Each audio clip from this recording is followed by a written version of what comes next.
Adil müəllimin ifasından dərhal sonra bunu davam edək ki, Adil müəllimə söz verək, mikrofonu verək Adil müəllimə. Adil müəllimin növbəti ifasını eşidək.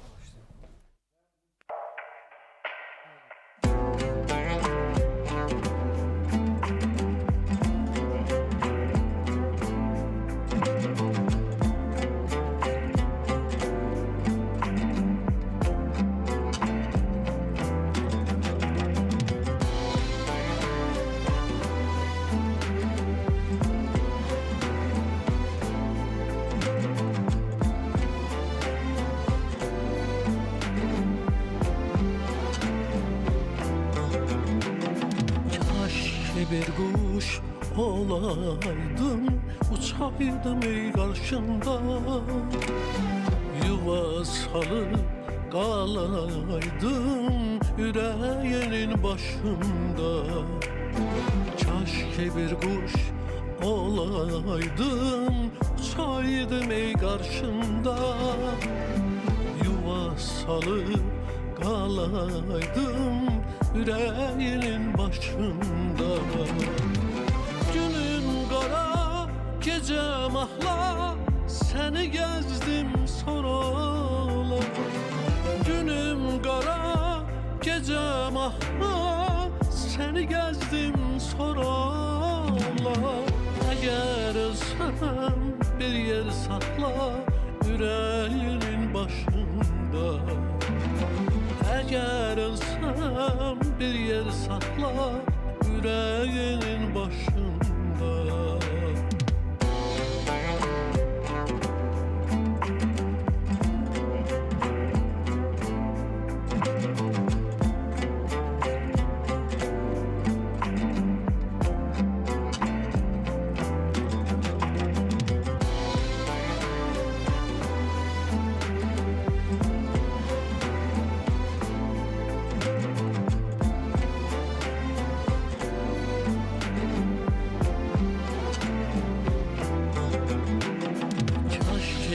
Gül olaydım küçenizin başında. Ellerinde solaydım her çiçek yaşımda.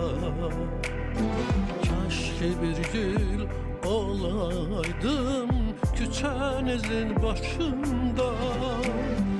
Ellerinde solaydım ter çiçek yaşımda.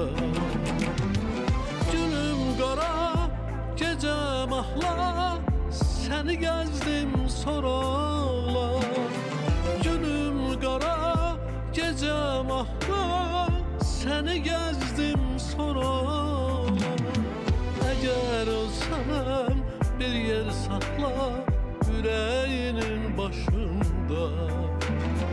Eğer ölsem bir yer sakla yüreğinin başında.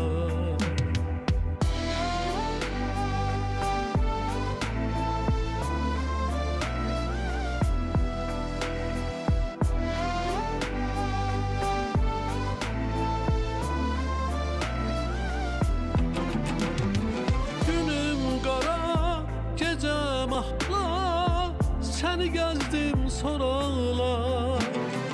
Günüm kara, gece mahla, seni gezdim soralar.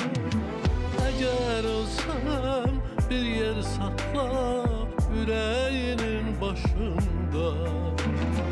Eğer ölsem bir yer sakla yüreğinin başında.